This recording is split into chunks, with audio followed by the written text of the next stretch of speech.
How many people do you think there are in the entire world? Well, today I'm going to be talking to you about one of them, me.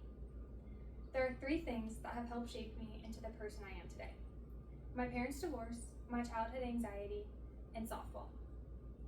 The first thing that has helped shape me into the person I am today is my parents' divorce. My parents got divorced when I was 3 years old, so I don't have any memory of when they were together.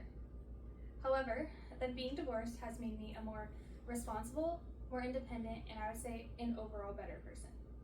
I'm more responsible because I always had to remember to bring my softball bag, my school bag, or my band uniform in between houses.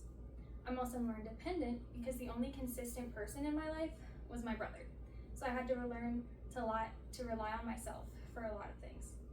I'm also, I would say, an overall better person because I'm more sympathetic towards people who have divorced parents or maybe whose parents have divorced later in life. The second thing that has helped shape me into the person I am today also started when I was really young. My childhood anxiety has helped shape me into who I am today. That started when I was in kindergarten, when my classroom looked right out into the front of the school where the flagpole was. And a classmate of mine said, "Wow, look at the flag, look at how windy it is, it looks like there's gonna be a tornado."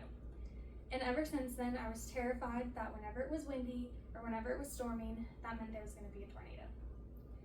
So that experience has made me a more caring and more secluded person. I'm more secluded because when I was scared at school, students would always come up to me and try and ask me questions and stuff like that, and I hated when they would do that.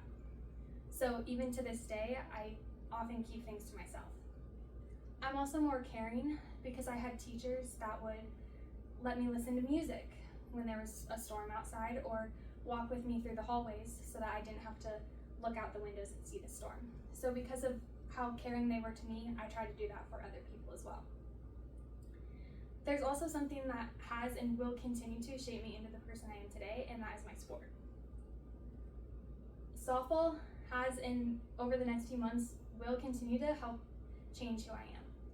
I started playing when I was 7 years old, and throughout the years, I've learned that many different coaches can teach you many different lessons. I've had coaches that would just need me there as a body. They needed a person on the roster so that they could have enough people for a team. Or I'm a pitcher, but I'm not a super fast pitcher. So because of that, they would just kind of cast me aside. And so that taught me that if you really love something, even if not everybody believes in you, you need to keep doing it because you love it. However, I've also had coaches that played to my strengths. They would put me after a faster pitcher because they knew that the difference in speed would throw off the hitter. And so that taught me that just because I have different strengths doesn't mean that I'm worse than anyone else. And I still have my senior season to go, so I'm sure over these next few months, my coaches will teach me new lessons that change who I am. Earlier, I asked you how many people you think there are in the entire world. According to the World Population Review, the answer to that is 8.3 billion people. So it's crazy to think that every single one of those 8.3 billion people has had different experiences that changed them into the person they are today. So thank you for listening to a few of mine. Very thoughtful. Yay.